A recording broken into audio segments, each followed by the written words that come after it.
Hi students, welcome back to English class. We are discussing the article by Satyajit Ray, Project Tiger. The last class we had discussed about Ray's own movie Goopy Gaine Baga Baine and the difficulties he faced when he used a tiger as a character in one scene. The two banished people, Goopy and Baga, whom were sent away to the forest and not allowed to return back to the village were met in the forest. They saw a tiger and frightened, but the tiger simply walked away without paying them attention. For this scene, Ray needed a tiger. So he approached Bharat Circus, which was visiting Calcutta and holding shows in Marcus Square. There, they met its Tamil manager and he called a ringmaster named Thorat for giving them a tiger. Now we move to the summary of the remaining paragraphs. Ray told Mr. Thorat what they wanted. The shooting was near Shiuri in Birbhum. They wanted to show a tiger in a thick bamboo grove. The scene was the tiger should come out of the bamboo grove into an open space, slowly look at the camera if possible, and then go back. The question is, could a tiger from Bharat Circus do this job? Mr. Thorat nodded. The manager inquired how long they would need it. Ray replied that they needed it for 2 hours. After that, the manager agreed to put the tiger in its cage and send it in a lorry.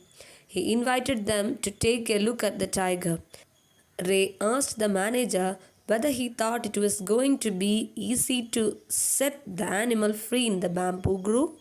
But Mr. Thorat was not sure about it because he had never let him out of his cage on his own. By hearing this, Ray was shocked. He was confused. Were all his plans going in vain?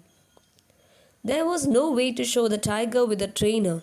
At last, Thorat found a solution.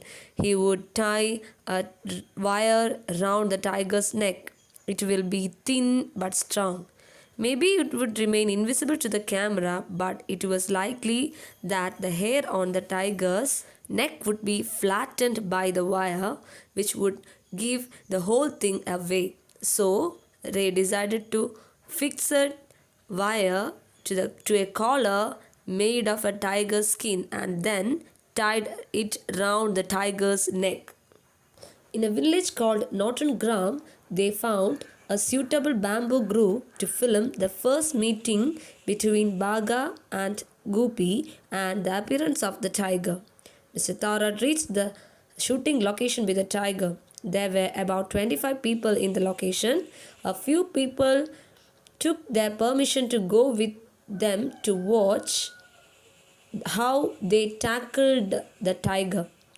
The cage on the lorry was covered. When the cover was removed, they surprised to see not one but two well-fed and robust, strong tigers.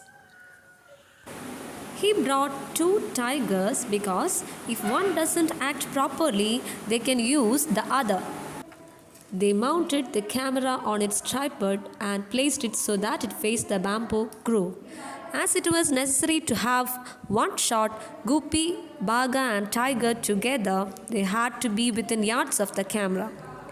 The audience was instructed to get behind the camera and to stand as far back as possible. Mr. Thorat's men had fixed a 5-foot iron rod to the ground about 30 feet from the area where the tiger was supposed to take a walk. They took a thin, long wire and fixed one end to the collar made of tiger skin. The other end was tied firmly to the visible portion of the iron rod. The door of one cage was opened and Mr. Thorat called out to the tiger. The tiger responded almost at once and sprang out of its cage to land on the open space outside. The unexpected thing was happened. Thorat and his men were helpless. Instead of walking very calmly in a dignified manner, the tiger started prancing around with great enthusiasm. The tiger was out of control of Mr. Thorat and it leapt, jumped, rolled, and dragging its poor trainer. They stood around foolishly, watching a new and strange kind of circus. The camera still standing on its three legs, but the tiger was showing no sign of making its way there. Once the tiger had calmed down, they managed to take few shots they needed. This should have been the end of the story. But when they returned to Calcutta and looked at the scenes with the tiger, they realized that the camera had failed to work properly. The shots were too dark, so much so that the tiger was merging almost completely with the background of the trees and leaves. So, they had to shoot the scenes all over again. So they spoke to Mr. Thorat and he agreed to give it another go. They found another bamboo grove closer to Calcutta in a village called Boral.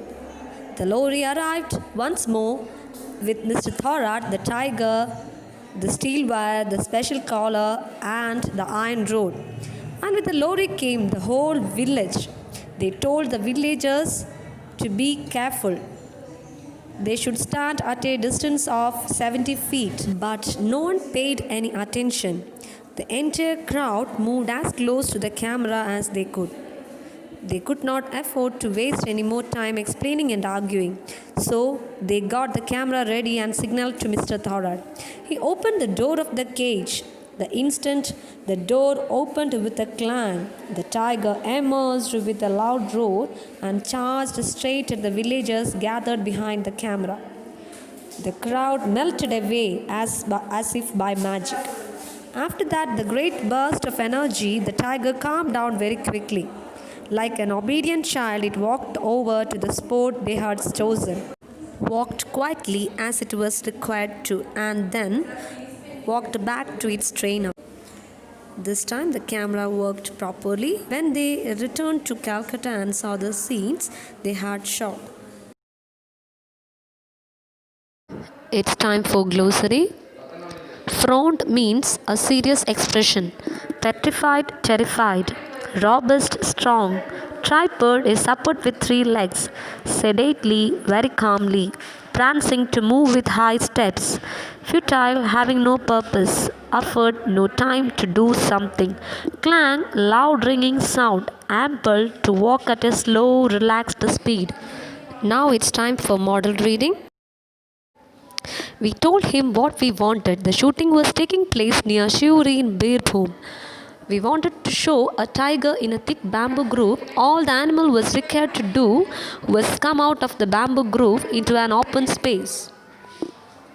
Pace gently for a while, look at the camera if possible, and then go back. Could a tiger from Bharat Circus do this job? Mr. Thorat nodded. How long will you need it for? Asked the manager. Perhaps a couple of hours for the shooting, I replied. But that would be in addition to the time it will take to travel to and from Shivuri. On being told that the travel itself should take no more than 2 days, the manager agreed to put the tiger in its cage and send it in a lorry. He invited us to take a look at the tiger. Do you think it's going to be easy to set the animal free in the bamboo grove? I couldn't help asking. Mr. Thorat frowned. I'm not sure, he replied. I have never let him out of his cage on his own, so really I don't know. What? Were all of our plans going go down the drain?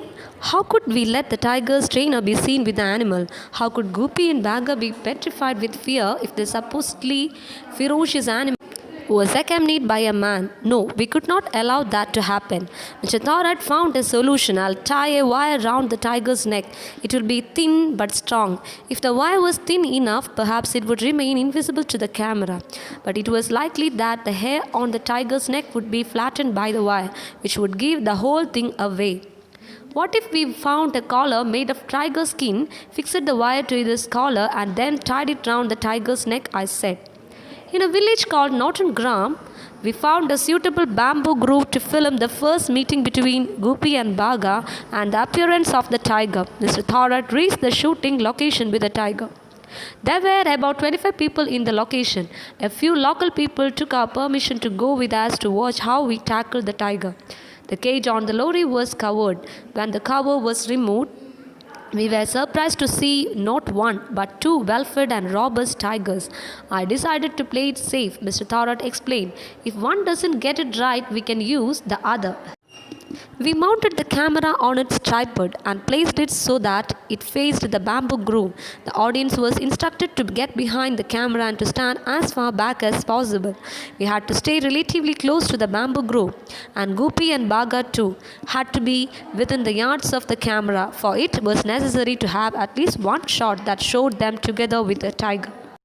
Mr. Thorat's men had fixed a 5-foot iron rod to the ground, about 30 feet from the area where the tiger was supposed to take a walk. They took a thin, long wire and fixed one end to the collar made of tiger skin that the tiger was already wearing. The other end was tied firmly to the visible portion of the iron rod. The door of one of the cages was unfastened, and Mr. Thorat called out to the tiger. It responded almost at once and sprang out of its cage to land on the open space outside. What followed was totally unexpected. One look at Mr. Thorat's startled and helpless face told us that he was as taken aback as the rest of us. Instead of walking sedately in a dignified manner, the tiger started prancing around with a tremendous enthusiasm. It leapt, it jumped, it rolled about, dragging its poor trainer, who was desperately clutching the wire tied to the tiger's collar in a futile attempt to bring it under control. We stood around foolishly, watching a new and strange kind of circus which we were getting to see for free. The camera was still standing on its 3 legs, staring into the wood, but the tiger was showing no sign of making its way there.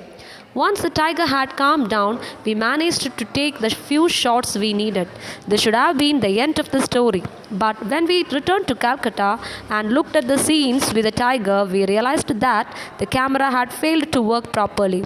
The shots were too dark, so much so that the tiger was merging almost completely with the background of the trees and leaves.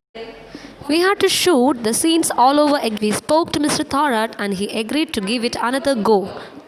We found another bamboo grove closer to Calcutta in a village called Boral. The lorry arrived once more with Mr. Thorat, the tiger, the steel wire, the special collar and the iron rod. And with the lorry came the whole village. We told the villagers that they should stand at a distance of 70 feet. No one paid any attention to what they were told. The entire crowd moved as close to the camera as they could. We could not afford to waste any more time explaining and arguing, so we got the camera ready and signaled to Mr. Thorat. He opened the door of the cage. The instant the door opened with a clang, our tiger emerged with a loud roar and charged straight at the villagers gathered behind the camera. The crowd, consisting of about 150 people, melted away as if by magic. After that great burst of energy, the tiger calmed down very quickly. Like an obedient child, it walked over to the spot we had chosen, paced about quietly as it was required to, and then ambled back to its trainer. Even the camera behaved this time, which we realized 2 days later when we returned to Calcutta and saw the scenes we had shot. Students, read the textbook thoroughly. If you have any doubts, please ask me through the WhatsApp group. Thank you.